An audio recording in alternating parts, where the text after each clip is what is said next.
El día de hoy vamos a hablar sobre terapia aversiva, esta curiosa terapia de poder utilizar un choque eléctrico para poder inhibir una respuesta emocional en el cuerpo. Bienvenidos a su canal de temas de psicología. El día de hoy vamos a hablar sobre la terapia aversiva.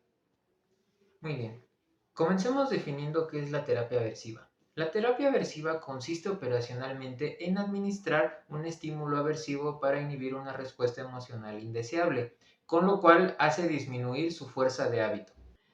Al mismo tiempo, el estímulo puede ser condicionado en cierta medida ante la constelación de respuestas que provoca el choque eléctrico. Generalmente la cantidad de condicionamiento positivo es pequeña o es transitoria. Bien. ¿Cuándo inició este tipo de terapia?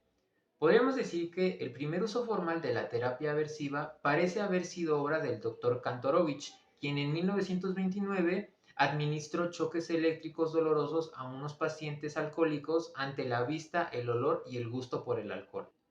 En 1935, L.W. Max informó haber superado el fetichismo de un homosexual administrando choques eléctricos muy intensos al paciente en presencia del objeto fetiche. Desgraciadamente, nunca llegó a la imprenta su prometida relación detallada del caso histórico a los demás. No obstante, el informe de Max sirvió para poder alentar a otros a repetir su procedimiento.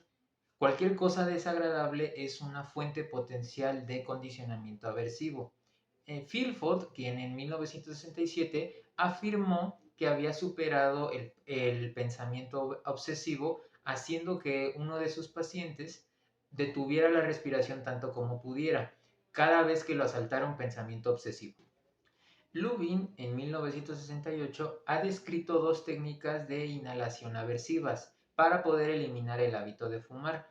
Una consiste en echar bocanadas de humo caliente y rancio del cigarrillo por medio de una máquina a la cara del sujeto mientras fuma su propio cigarrillo. En la otra, el sujeto tiene que chupar regularmente un cigarro, siguiendo los tics de un metrónomo, inhalando cada 6 segundos en un primer cigarrillo y luego chupándolo, sin inhalar obviamente, el otro cigarrillo cada 3 segundos. Lupin afirmaba que estos métodos son muy aversivos. Es difícil que algún sujeto termine un cigarrillo completo. De 36 pacientes que tuvieron un promedio de 6 sesiones de media hora, 16 dejaron de fumar completamente. Para 1956, Wolf trató dos casos de obesidad, aproximando una solución hedionda de agua fétida a las fosas nasales de los pacientes tratados mientras estos manipulaban, olían y degustaban pedazos apetitosos de comida. En uno se logró un control temporal de comer en exceso y un control duradero. En el otro, hasta ahora, tiene una figura de Silfdie agregada por Wolf en su reporte. Kennedy y Forit en 1968 han descrito un procedimiento muy similar en el que emplearon un equipo más sofisticado para poder administrar gas de ácido butónico nocivo. Se han utilizado otros estímulos físicos con el propósito de establecer un condicionamiento aversivo, como la iluminación intensa y el ruido blanco. Dentro de la terapia aversiva también podemos encontrar la aversión química, en la cual, a pesar de que las técnicas de condicionamiento habían sido usadas por Kantorovich en 1929 y Marx en 1935 para tratar alcohólicos y homosexuales respectivamente, el total de potencial terapéutico de la terapia aversiva no se había apreciado hasta el reporte de Raymond sobre el tratamiento exitoso de un fetichista ambulatorio, el cual gustaba de los bolsos femeninos en 1956 mediante el empleo de drogas herméticas, las cuales son vomitivas. En el estudio de Thorpe, Blackmore y otros, conducido en el Banstead Hospital en 1960, se trató a un muchacho de 22 años que había sido trasvestido casi toda su vida, siguiendo cercanamente el paradigma de condicionamiento clásico adoptado por Raymond. Era la primera vez que se hacía esto en esos años. El paciente recibía drogas eméticas cada 2 horas. La mayor parte del tratamiento consistía en inyecciones de hidrocloruro de apomorfina intramuscular, inyecciones intramusculares de hidrocloruro de emeretina y pastillas orales de este último medicamento. Se le mantenía despierto por 6 días y 6 noches, con sulfato de dexanfetamina en una dosis de 5 miligramos, mismo que se le daba frecuentemente para facilitar el condicionamiento mediante sus propiedades estimulantes y para contrarrestar los efectos sedativos acumulados de la apomorfina. Tan pronto como el paciente reportaba que los medicamentos eméticos producían su efecto, se le instruía para que se visualizara una transparencia a color donde estaba el vestido con ropa femenina, misma que se proyectaba en una pantalla situada en la base de su cama. Había, de hecho, 12 transparencias donde aparecía él portando desde unas cuantas prendas hasta el ajuar completo.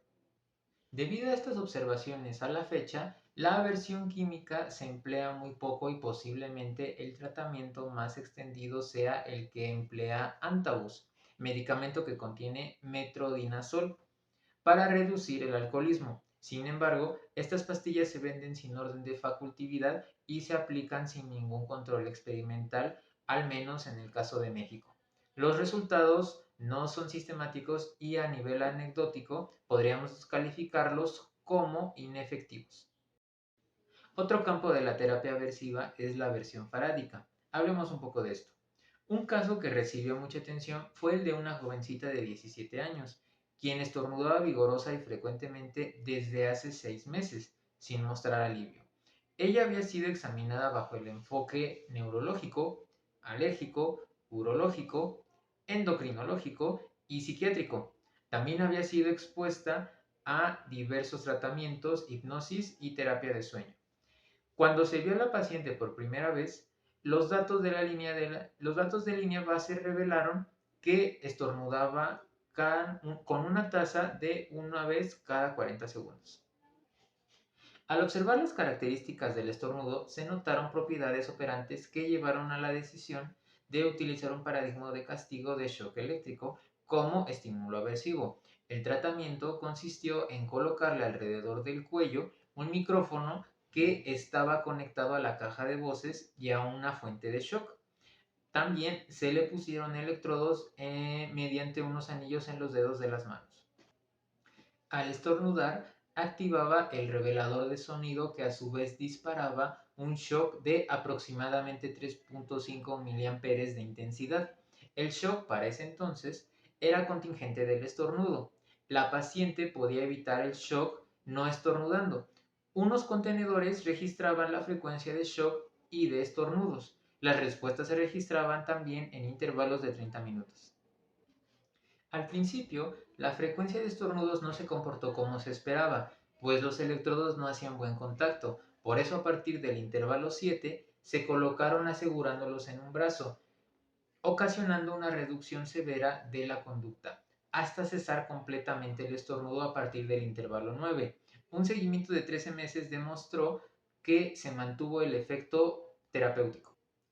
Otro caso ilustrativo de este tipo de tratamiento fue el problema de conducta autodestructiva de un niño de 7 años severamente retardado, con algunos otros problemas agregados que lo hacían funcionar a un nivel aproximado de apenas 2 años. La conducta problema era que se mordía la mano de forma tan severa que se sangraba mucho y ocasionaba frecuentes infecciones. Las enfermeras habían probado algunos trucos para prevenir la conducta, incluso se le ponían grandes guantes de box en las manos en algunas ocasiones. Esta conducta de morderse las manos había iniciado en casa, pero se incrementó cuando en una ocasión lo hospitalizaron y estuvo junto a otro pacientito que, por una rara condición congénita, tenía convulsiones que hacían que se mordiera cualquier parte de su cuerpo, requiriendo restricción continua. Se observó también que cuando el niño se mordía, lloraba y las enfermeras iban y lo apapachaban. Se les explicó que esto tenía características reforzantes para la conducta. Sin embargo, las enfermeras no querían entenderlo y a pesar de todo, parecía que la extinción como procedimiento no era suficiente y requería mucho más tiempo. Por lo tanto, se decidió entonces usar condicionamiento aversivo con shock eléctrico contingente.